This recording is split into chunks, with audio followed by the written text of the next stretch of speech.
sí rédíò àgbàlódé ohùn òmìnira Voice of Liberation lórí ètò gbẹ̀gẹ̀dẹ̀ gbiná ìròyìn eré ìdárayá láti ẹsẹ̀ kùkú ilẹ̀ adúláwọ̀ àti káàkiri àgbáńlá ayé. lórúkọ akéde ètò eléyìí tó pè mí wọlé Bilkis Ìṣọ̀lá Táíwò the Black Queen mọ̀mọ́ lónìí Jímọ̀ òkè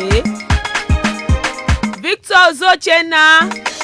òun gangan la mojú ẹ̀rọ tó jẹ́ kẹ́ ẹ láǹfààní láti máa gbọ́ wa kódà òun ló tún jẹ́ kẹ́ ẹ láǹfààní o láti máa wò wá kétékété níkànnì ìbánidọ́rẹ̀ẹ́ Facebook Pensioners FM 106.7 tẹ́ ẹ bá ti wá péjì yẹn tẹ́ ẹ sẹ́ẹ̀chì ẹ̀ kẹ́ ẹ wá láìkì ẹ̀ gbogbo bí nǹkan ṣe lọ́nu ilé agbára gbogbo ẹ̀ lẹ́ẹ̀mọ́ rí kódà ẹ tún lè gbọ́ wa ìyẹn nítàkùn àgbáyé www.pensionersfm1067.com. bákan náà ẹ lè download app wa ìyẹn ní Google Play Store Pensioners Ìbàdàn lórúkọ ilé ètò gbẹ̀gẹ̀dẹ̀ gbiná Lawrence Ọmọbọ́lájí Akíntọ́lá màmá sport Adérónkẹ́ Adéṣọlá lórúkọ tèmi olórí sport olórí ìròyìn eré ìdárayá mo ṣe wọlé bí iṣẹ́ fún nìyẹn mo tún wọlé yín bájẹ́ ṣe ń wọlé olókun òkè ẹ̀ ní kankú jẹ ẹ̀ ní gungi àárẹ̀ ẹ̀ ní máa yan fònà ó yá lóní kánmọ́kánmọ́ lóní wéréwéré lóní kíámọ́sá lóní wàrà ń sẹ́sà ẹ jẹ́ ń tà tí bí kò kí n tó máa lọlé òkèèrè. eléré ìdárayá ẹlẹ́kẹ̀ mímù torílẹ̀-èdè wa Nàìjíríà Ọdún Ayọ̀ Adékúróyè òun gangan òun ló ti gbà mí wúrà o ìyẹn nínú ìdíje Matteo Pelican Ranking Series Tournament ìyẹn ní ìlú Rome lẹ́yìn ìgbà tó fìdí ọmọ orílẹ̀-èdè India jẹlẹ̀ ìyẹn Anshu òun l'Adékúróyè o òun ló fi gbà mí góòlù ìyẹn nínú ìdíje náà ìdíje yìí òun náà fi ń gbáradì o ìyẹn fún African Championship Wrestling Tournament eléyìí tó máa wáyé ìyẹn lórílẹ̀‐èdè Algeria lọ́jọ́ 4 sí ọjọ́ 9 oṣù kejì ìyẹn nínú ọdún tá a wà yìí òun ló máa wáyé bákan náà ó fìdíje yẹn o wọ́n fi ń gbáradì ìyẹn fún African and Oceania Olympic Qualifiers eléyìí tó máa wáyé ní El Jadida ìyẹn lórílẹ̀‐èdè Morocco ìyẹn nínú oṣù kẹta. bákan náà Ọdún Ayọ̀ Adékúróyè òun nìkan lọmọ orílẹ̀-èdè Nàìjíríà tó jẹ́lẹ̀kẹ̀ mímù tí ó lọ ṣojú orílẹ̀-èdè Nàìjíríà yẹn nínú ìdíje Tokyo 2020 Olympics léyìí tó sì jẹ́ pé nínú ìdíje eléyìí tó tẹnubodò yẹn Matteo Pelican Ranking Series Tournament ìyẹn ní Rome Blessing Oburududu òun náà àmì fàdákà olóhùn gbà ìyẹn nínú ìdíje náà ẹ jẹ́ tún bọ́ sínú eré ìdárayá bọ́ọ̀lù aláfọwọ́gbá yẹn handball nítorí o ikọ̀ àgbọ̀jẹ̀ bọ́ọ̀lù aláfọwọ́gbá tó ń ṣojú orílẹ̀-èdè Nàìjíríà yẹn Nigeria National Handball Team lánàá wọ́n rí yàé o ìyẹn níwájú orílẹ̀-èdè Angola yẹn lórílẹ̀-èdè Tunisia lánàá ìyẹn nínú ìdíje bọ́ọ̀lù aláfọwọ́gbá tilẹ̀ adúláwọ̀ eléyìí tó ń lọ lọ́wọ́ lórílẹ̀-èdè Tunisia bó tiẹ̀ jẹ́ pé lábala àkọ́kọ́ àmì 30 sí 24 òun lórílẹ̀-èdè Angola ló fi na orílẹ̀-èdè Nàìjíríà bákan náà àmì 17 sí 10 wọ́n tún fi gbẹ̀yẹ lọ́wọ́ orílẹ̀-èdè Nàìjíríà kó tó wá di pé orílẹ̀-èdè Nàìjíríà náà padà jáwé olúborí pẹ̀lú àmì 14 ìyẹn sí 13 àmọ́ yẹn kò tó o láti fi jẹ́ kó orílẹ̀-èdè Nàìjíríà yẹn ikọ̀ bọ́ọ̀lù aláfọwọ́gbá wọn láti fi jẹ́ kan jáwé olúborí léyìí tó sì jẹ́ pé orílẹ̀-èdè Angola ó gbèwúrò sójú wọn àmọ́ olùkọ́ni wọn ó ti wá ń sọ̀rọ̀ yẹn Rafiu Salami ó ní bó tiẹ̀ jẹ́ pé orílẹ̀-èdè Nàìjíríà wọ́n fìdí rẹmi àmọ́ bí wọ́n ṣe gbá ìfigagbága náà ó ní kì í ṣe nǹkan tó burú jù o àwọn ó sì wá rí i pé àwọn jáwé sóbì àwọn ṣe dáadáa yẹn nínú àwọn ìfigagbága wọn tó kù. ó wá sọ fáwọn ọmọ orílẹ̀-èdè Nàìjíríà yìí pé kí wọ́n máa fàdúrà ràn wọ́n lọ́wọ́ ìgbàgbọ́ àti ìrètí eléyìí tán ní nínú àwọn ò sì ní já wọn kulẹ̀ àwọn ò ṣe dáadáa yẹn nínú àwọn ìfigagbága àwọn eléyìí tó kù nínú ìdíje ìfẹ̀yẹlẹ̀ adúláwọ̀ tó jẹ́ ti bọ́ọ̀lù aláfọwọ́gbá láti bẹ́ẹ̀ ó di inú bọ́ọ̀lù aláfẹsẹ̀gbá níbi tí àwọn alákòóso àti agbábọ́ọ̀lù fún ikọ̀ orílẹ̀-èdè Nàìjíríà ìtọ́jú wọn wà lábí ọdún 23 yẹn under 23 team òun náà ti ń sọ̀rọ̀ tán ní àjọ tó ń rí sí bọ́ọ̀lù aláfẹsẹ̀gbá ìyẹn lórílẹ̀‐èdè Nàìjíríà àjọ NFF ó ní wọ́n sì ń jẹ àwọn lówó ìyẹn báwọn ṣe lọ kópa nínú ife ẹ̀yẹ ilẹ̀ adúláwọ̀ ẹni tí ó lọ́ọ́ mọ́ kópa nínú ife ẹ̀yẹ ilẹ̀ adúláwọ̀ fún àwọn tọ́jú ìwọ̀n làbí ọdún 23 ìyẹn lórílẹ̀‐èdè Egypt lọ́dún tó kọjá ó ní àjọ NFF wọ́n ń jẹ wọ́n lówó tó tó $13,500 ìyẹn agbábọ́ọ̀lù kọ̀ọ̀kan òun náà ń jẹ lówó tó tó yẹn ó ní nítorí pé tán bá jáwé olúborí $3,000 òun làwọn máa gbà táwọn bá ta ọ̀mì $1,500 òun làwọn máa gbà táwọn bá wá fìdí rẹmi $1,000 òun làwọn máa gbà àmọ́ o àti gbogbo owó eléyìí àwọn ò rí kankan gbà yẹn lọ́wọ́ àjọ tó ń rí sí bọ́ọ̀lù aláfẹsẹ̀gbá lórílẹ̀‐èdè Nàìjíríà àwọn tiẹ̀ ń sọ̀rọ̀ ojú owó àwọn sọ̀rọ̀ bonus yẹn gbogbo àwọn àjẹmẹ́nu wọn ó láwọn èsì ẹ̀rọ ojú owó gan gbà débi táwọn ò gbà jẹmọ́nú. òkè ọ̀kan lára àwọn alákòóso yẹn fún ikọ̀ ẹgbẹ́ agbábọ́ọ̀lù tọ́jú ìwọ̀n làbí ọdún 23 orílẹ̀-èdè Nàìjíríà lẹ́yìn tí ò forúkọ rẹ̀ léde àtọ̀kan lára àwọn agbábọ́ọ̀lù wọn òun ló fọ̀rọ̀ náà òun ló fi síta wípé àjọ NFF wọ́n sì ń já àwọn lówó o. lánàá nínú ìdíje líìgì àgbọ̀jẹ̀ orílẹ̀-èdè Nàìjíríà ẹgbẹ́ agbábọ́ọ̀lù Dakada FC wọ́n gbélé fọrùn rọ́ o Nasarawa United ìlúkulù òun ló lu Aqua Starlet Dakada FC náà àwọn náà ní Aqua Starlet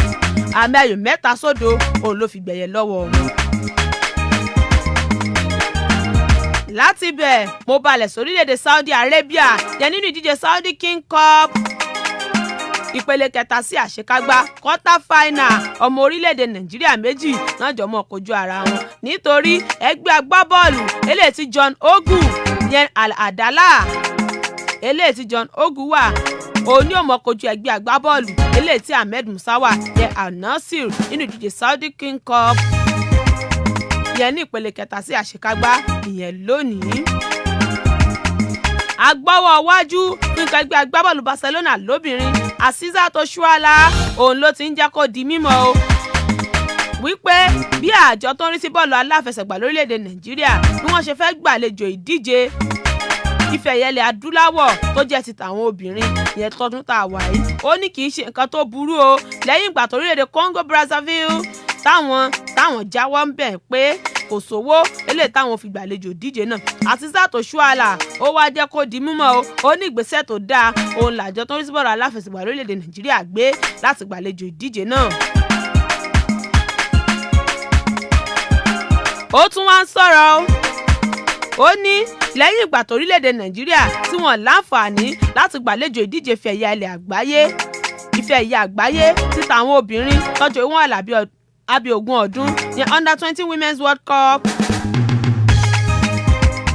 ó ní torílẹ̀-èdè Nàìjíríà tán bá fi láǹfààní láti gbàlejò ìdíje ife ẹ̀yẹ ilẹ̀ adúláwọ̀ tó jẹ́ ti tàwọn obìnrin ó ní yóò mú wọn o yóò jẹ́ àtẹ̀gùn fún wọn láti lè gbàlejò ìdíje ife ẹ̀yẹ àgbáyé tàwọn obìnrin tọ́jú orí wọn làbí ọdún 17 àtàbí 20 ọdún wọ́n lè láǹfààní láti gbàlejò ìdíje náà.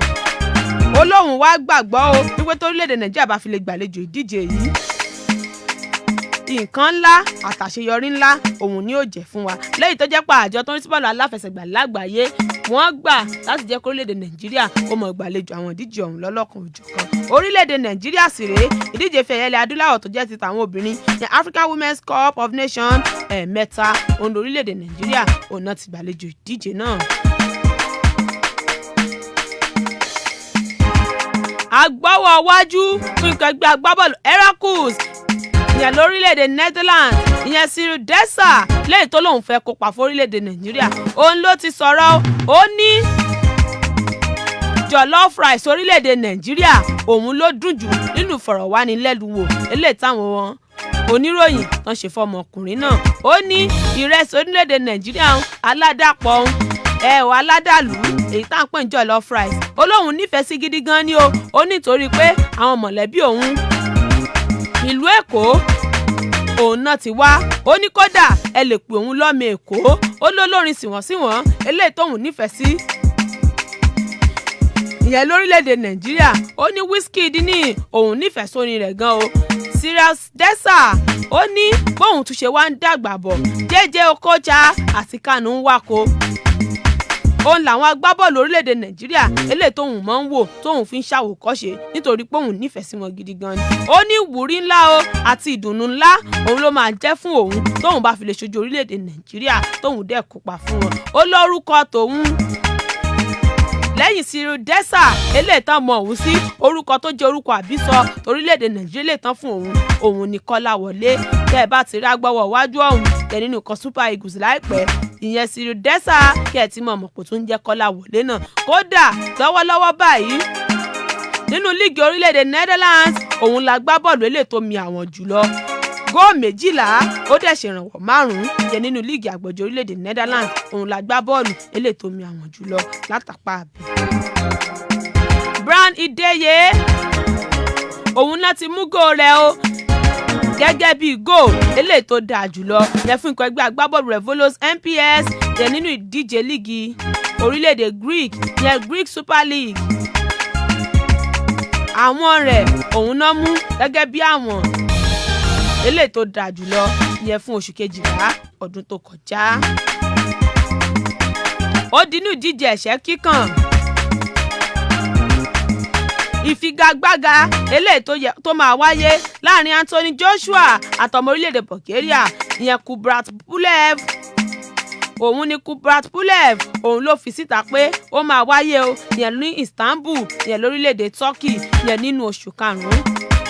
Orí ìkànnì ayélujára Kubrat Pulev òun ló fi ọjọ́ àti ibi tí ìjà náà tó ti máa wáyé. Lórí ìkànnì ayélujára tiẹ̀ òun lòun ti sọ pé Istanbul lórílẹ̀-èdè Turkey nínú oṣù karùn-ún oníjà náà máa wáyé. Agbọ́wọ́ iwájú fún ikọ̀ ẹgbẹ́ agbábọ́ọ̀lù Bordeaux ìyẹn Josh Maja òun ló ti jẹ́ kó di mímọ̀ o.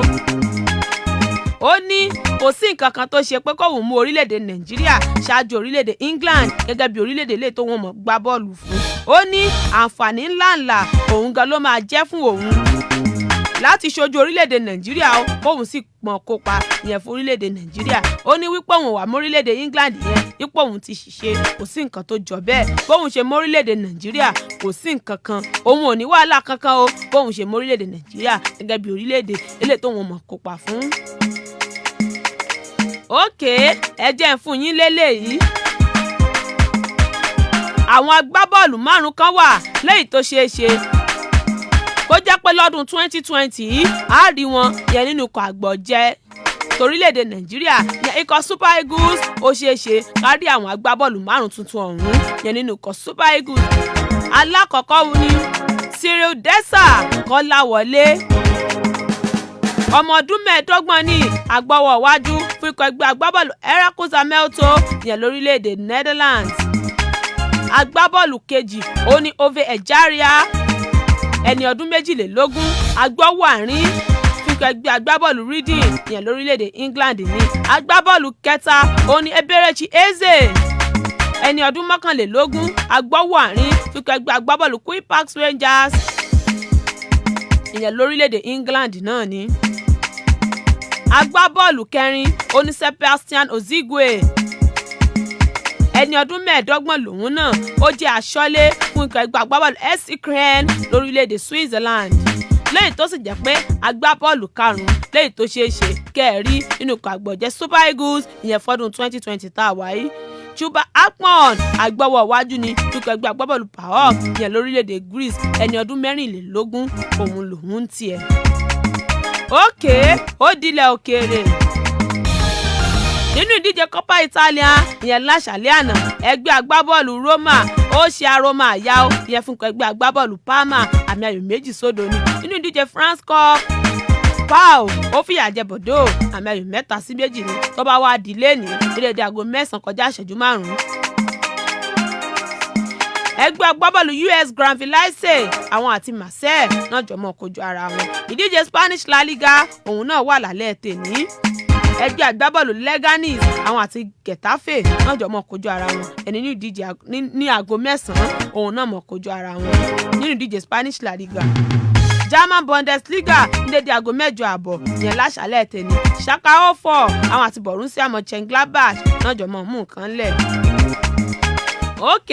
Agbọ́wọ́ ẹ̀yìn fún ikọ̀ ẹgbẹ́ agbábọ́ọ̀lù Chelsea ìyẹn Reece James òun ló ti fàdéhùn rẹ̀ lójú o pẹ̀lú ọdún 5 àtààbọ̀ lẹ́yìn tí ó mú wà nínú ikọ̀ ẹgbẹ́ agbábọ́ọ̀lù Chelsea lọ́dún 2025. Bákan náà ẹgbẹ́ agbábọ́ọ̀lù Chelsea òun ìròyìn ti jẹ jáde o wípé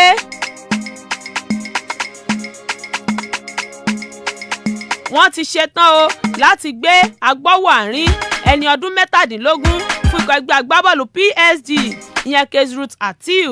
òun ló ti ṣetán láti gbé ọmọkùnrin náà lẹ́yìn tó sì ṣeé ṣe o kó jẹ́ pé láìpẹ́ láì jìnnà ọmọkùnrin náà ó máa darapọ̀ mọ́ ikọ̀ ẹgbẹ́ agbábọ́ọ̀lù Chelsea ìyẹn Kezrut Atil láti ní ikọ̀ ẹgbẹ́ agbábọ́ọ̀lù PSG.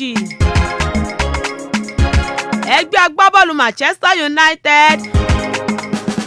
wọ́n sì ń bá ikọ̀ ẹgbẹ́ agbábọ́ọ̀lù Sporting Lisbon sọ̀rọ̀ lórí agbọ́wọ́ àárín wọn ìyẹn Bruno Fernandes láti darapọ̀ mọ́ ikọ̀ ẹgbẹ́ agbábọ́ọ̀lù Manchester United pẹ̀lú owó tó tó £50 million. Olùkọ́ni ẹgbẹ́ agbábọ́ọ̀lù Tottenham Hotspur Jose Mourinho òun ló ti ń bójú wa gbọ́wọ́ ẹ̀yìn ìyẹn fún ikọ̀ ẹgbẹ́ agbábọ́ọ̀lù Man City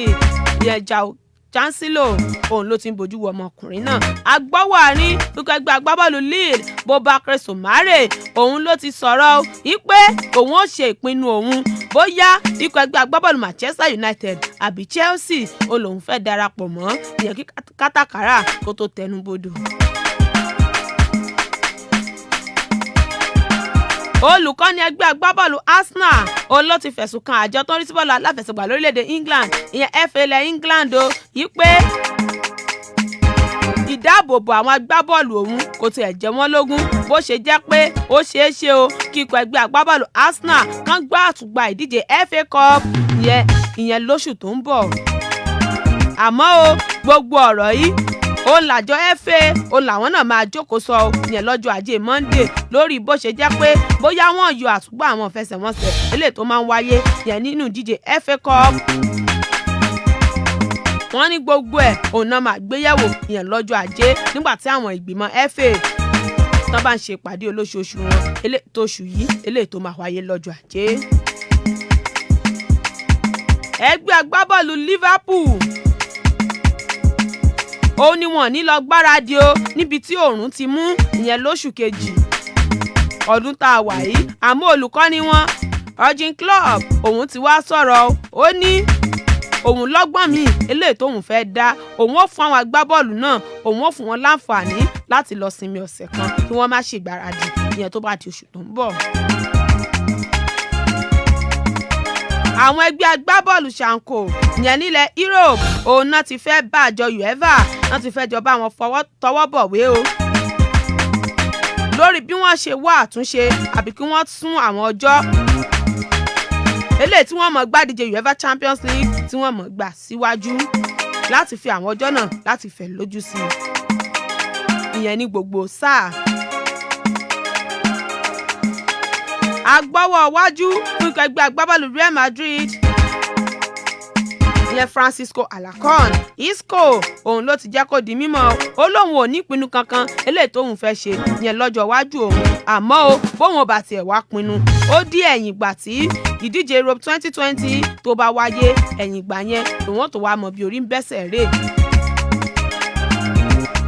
Agbọ́wọ́ àárín tẹ́lẹ̀ fún ikọ̀ ẹgbẹ́ agbábọ́ọ̀lù Chelsea Gus Poyet òun ló ti ń gba ẹgbẹ́ agbábọ́ọ̀lù ọ̀hún ló ti ń gbà wọ́n níyànjú o wípé kí wọ́n gbé agbábọ́ọ̀lù ìyẹn nínú oṣù kínní ọdún tá a wà yìí kó má bàa fa ìfàsẹ́yìn ìyẹn fún ikọ̀ ẹgbẹ́ agbábọ́ọ̀lù Chelsea àmọ́ tún wá ṣe kìlọ̀kìlọ̀ ìyẹn fún ikọ̀ ẹgbẹ́ agbábọ́ọ̀lù Chelsea pé kí wọ́n ṣọ́ra ṣe o lórí àwọn agbábọ́ọ̀lù eléyìí tí wọ́n bá gbé kán má bàa ṣe àwọn agbábọ́ọ̀lù ọ̀dọ́ eléyìí tó wà nínú ẹgbẹ́ agbábọ́ọ̀lù náà. Ẹgbẹ́ agbábọ́ọ̀lù Manchester United ó ní àǹfààní ó wà fún wọn o láti gbé agbọ́wọ́ wájú yẹn fún ikọ̀ ẹgbẹ́ agbábọ́ọ̀lù PSG Edinson Cavani ìyẹn lọ́fẹ̀ẹ́ ìyẹn tí sáà bá parí. Àmọ́ o ikọ̀ ẹgbẹ́ agbábọ́ọ̀lù PSG wọ́n ti sọ fún ikọ̀ ẹgbẹ́ agbábọ́ọ̀lù Manchester United wọ́n lé Edinson Cavani kò sí fún títà ìyẹn nínú oṣù kínní ọdún tá a wà yìí àmọ́ o tí sáà bá wá parí wọ́n wá láǹfààní yẹn láti gbé lọ́fẹ̀ẹ́. ẹgbẹ́ agbábọ́ọ̀lù Chelsea òun ló ṣeé ṣe o kí agbáwọ̀ wájú ikọ̀ ẹgbẹ́ agbábọ́ọ̀lù RB Leipzig ó jámọ́ lọ́wọ́ ìyẹn Timo Werner òun ló ṣeé ṣe ó jámọ́ ikọ̀ ẹgbẹ́ agbábọ́ọ̀lù Chelsea lọ́wọ́ bí ọmọkùnrin náà bó ṣe fọ̀rọ̀ léde o wípé òun fẹ́ jẹra òun wò yẹn nínú ìdíje líìgì ilẹ̀ Gẹ̀ẹ́sì. ẹgbẹ́ agbábọ́ọ̀lù Inter Milan òun náà ti múwèé lọ síwájú ikọ̀ ẹgbẹ́ agbábọ́ọ̀lù Tottenham láti gbé agbáwọ̀ àárín wọn ìyẹn Christian Eriksen pẹ̀lú owó tó tó £13 million ìyẹn mílíọ̀nù 13 pọ́ùn. ẹgbẹ́ agbábọ́ọ̀lù Leicester City òun náà ti ń bójú wa gbọ́wọ́ ẹ̀yìn lápá àlàáfíà fún ẹgbẹ́ agbábọ́ọ̀lù Southampton yẹn Ryan Bernard láti fi rọ́pò Ben Chilwell tọmọkùnrin náà tó bá pàpà fikọ̀ ẹgbẹ́ agbábọ́ọ̀lù náà sílẹ̀ tó lọ darapọ̀ mọ́ ikọ̀ ẹgbẹ́ agbábọ́ọ̀lù Chelsea.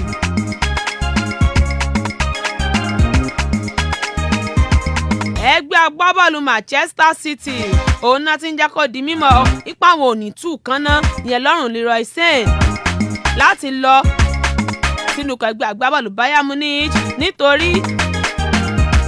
wọ́n ti ń bọ́ ọmọkùnrin náà sọ̀rọ̀ pọ̀ tán sì ń tù ú tán ń rọ̀ ọ́ wípé kó fi àdéhùn rẹ̀ lójú sí i ìyẹn fún ikọ̀ ẹgbẹ́ agbábọ́ọ̀lù náà ìyẹn ni pé kó tọwọ́ bọ̀wé àdéhùn tuntun fún ikọ̀ ẹgbẹ́ agbábọ́ọ̀lù Manchester City.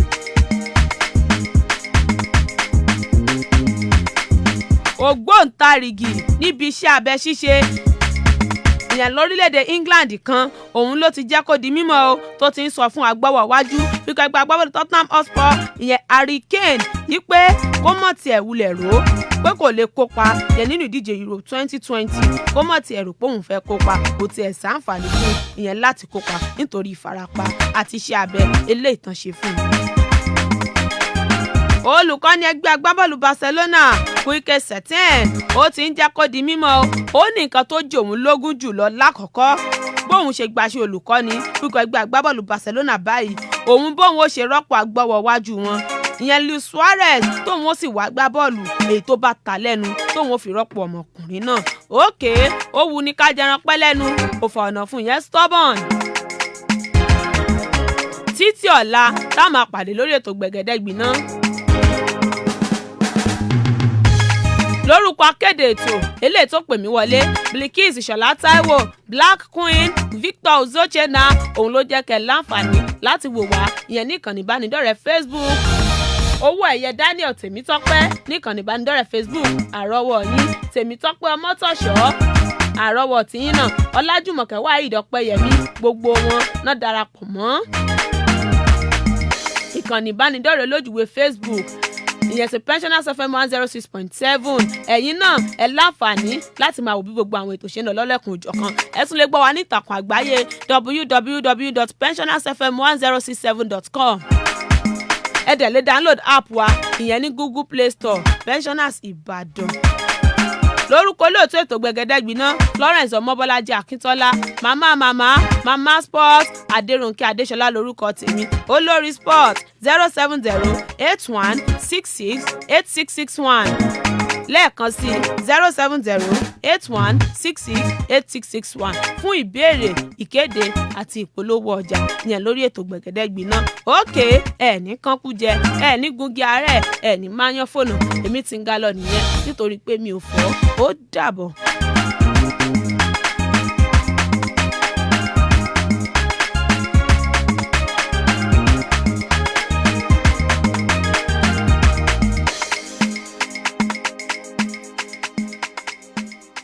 Pensioners FM. This is Africa's model. Oṣù dẹ̀dẹ̀ bí aró, omilẹ̀ tìtì bí àròdá òjò.